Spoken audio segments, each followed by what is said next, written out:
The city of Alton had long been a hub for the Underground Railroad before slavery was abolished in 1848 and afterwards.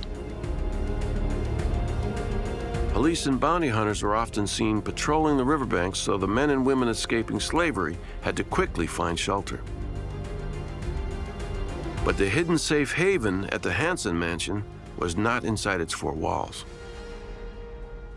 The secret is right underneath us. Hanson hid freedom seekers in an underground tunnel that was designed for holding coal, but it was also big enough to protect people. The tunnel, 15 feet beneath the building, stretched nearly all the way to the street.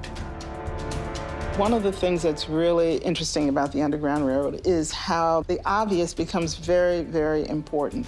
If there's a tunnel in a house that is used for mercantile purposes or to move something from one place to the other, it can also become a connection for people to escape.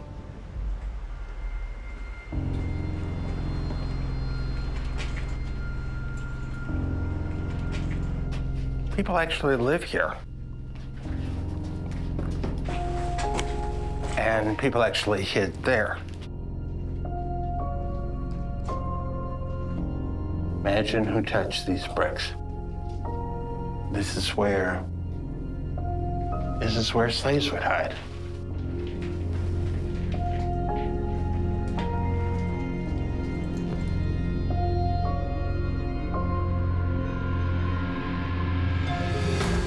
You know, when I have groups here, especially school kids, when we talk about the Underground Railroad, I pack them in there and they say, well, how could people hide in this? It's all that, just turn off the light. It's dark. This is soot from coal. It comes in my hands. Hanson turned a dark, cold, utilitarian space in his home into an unsuspecting Underground Railroad spot on the road to freedom.